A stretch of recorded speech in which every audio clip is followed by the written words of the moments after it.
नमस्कार। आज मैं आपको होलाष्टक क्या है, क्यों वर्जित है इस समय शुभ और मांगलिक कार्य करना, कौन से शुभ कार्य होलाष्टक के दौरान ना करें और इस दौरान क्या करना शुभ रहता है, इन सब के बारे में बताने जा रही हूँ। होलाष्टक दो शब्दों से मिलकर बना है, होला और अष्टक। यहाँ पर होलाष्टक का अर्थ है होली से पहले के 8 दिन। शास्त्रों में फागुन शुक्ल अष्टमी से लेकर फागुन पूर्णिमा तक के समय को होलाष्टक कहा गया है। फागुन माह की पूर्णिमा तिथि पर होलिका दहन का पर्व मनाया जाता है और इसके साथ ही होलाष्टक की समाप्ति हो जाती है।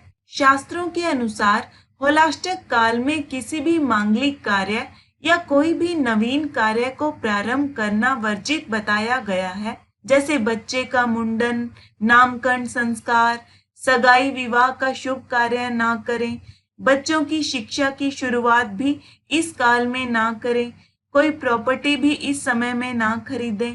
आप नया व्यापार शुरू करना चाहते हैं या कोई नई नौकरी ज्वाइन करना चाहते हैं तो बेहतर है इन दिनों में इसे टाल दें। कोई नया वाहन भी इन दिनों में ना लें, नए मकान के निर्माण की शुरुआत भी ना करें, गृह प्रवेश भी इस काल में करना शुभ नहीं।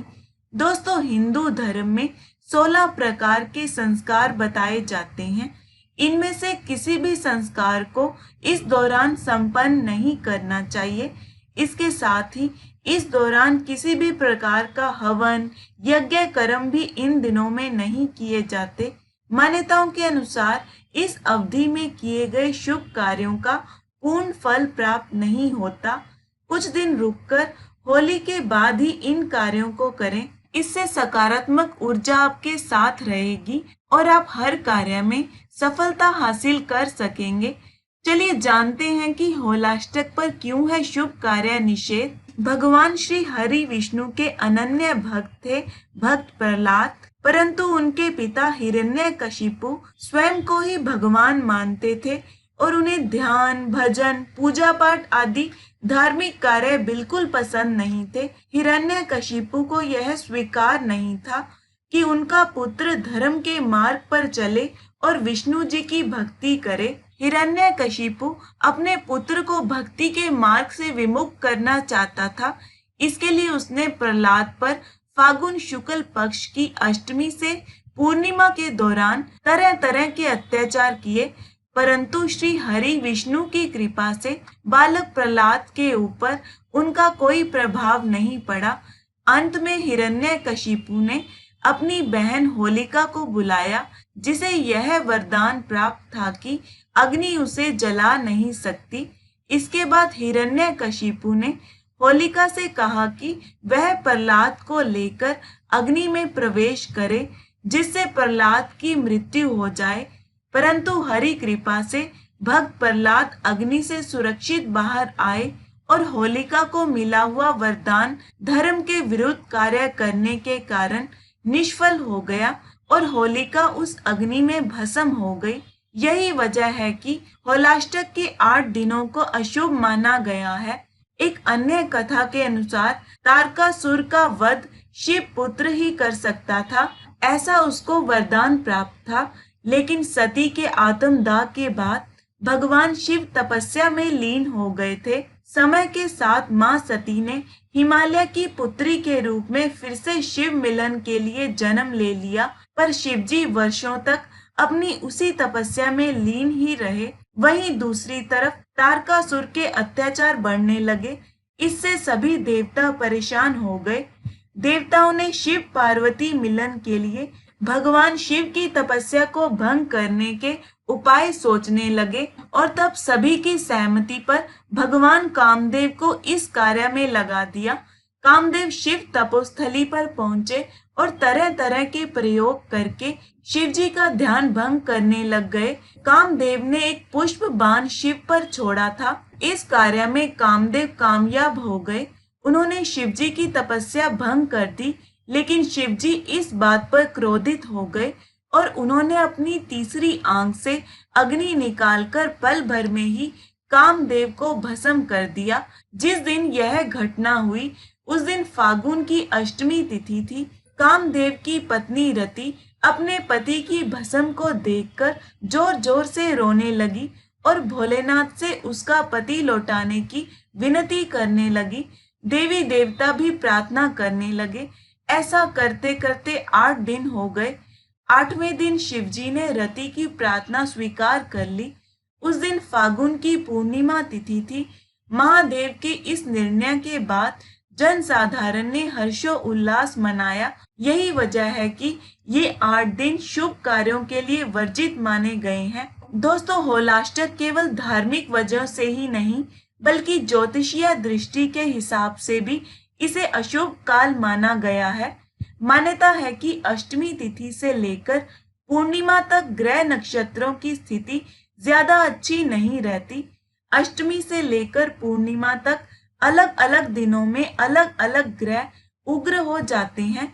जैसे अष्टमी तिथि को चंद्रमा उग्र हो जाते हैं, उसी प्रकार नवमी तिथि को सूर्य, दशमी तिथि को शनि, एकादशी तिथि को शुक्र, द्वादशी तिथि को गुरु, त्रयोदशी तिथि को बुध, चतुर्दशी तिथि को मंगल और पूर्णिमा तिथि को राहु उग्र अर्थात प्रतिकूल स्थिति में आ जाते हैं। मान्यता के अनुसार होलाष्टक के दौरान ग्रहों की नकारात्मकता बढ़ने से 8 दिन वातावरण में नकारात्मक ऊर्जा का प्रभाव रहता है। इन ग्रहों के उग्र रहने से मांगलिक कार्यों पर नकारात्मक प्रभाव पड़ सकता है।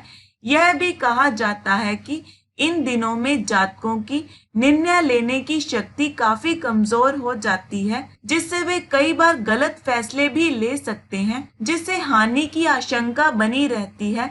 ज्योतिष शास्त्र में कहा गया है कि होलाष्टक के दौरान शुभ कार्य करने से व्यक्ति के जीवन में कष्ट, दर्द का प्रवेश होता है। अगर इस समय में कोई विवाह कर ले तो भविष्य में कलह का शिकार या संबंधों में टूट पड़ सकती है। इसी वजह से मांगलिक कार्य नहीं करते। होलाष्टक के 8वें दिन यानी पूर्णिमा तिथि को होलिका दहन किया जाता है।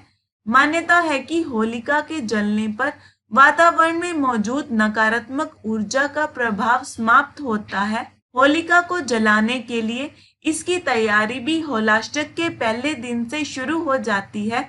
हालांकि इन 8 दिनों तक कोई शुभ कार्य नहीं किए जाते, लेकिन देवी देवता की आराधना के लिए यह बहुत ही शुभ दिन माने जाते हैं। इन दिनों में धर्म कर्म के कार्य कर सकते हैं। व्रत पूजा आप इन दिनों में कर सकते हैं। इस समय में मनुष्य को अधिक से अधिक भगवत भजन, जप, तप, अनुष्ठान करना चाहिए ताकि व्यक्ति की दुख तकलीफों का नाश हो। इन दिनों में दान करना भी बहुत अच्छा माना जाता है। इन दिनों में किए गए दान से जीवन के कष्टों से मुक्ति मिलती है। आप अन्न दान, वस्त्र दान कर सकते हैं। जरूरतमंदों को धन का दान करने से आपको लाभ मिल सकता है। इस समय में आप अपने इष्ट देव की पूजा अर्चना, भजन आरती आदि करें। इससे शुभ फल की प्राप्ति होती है।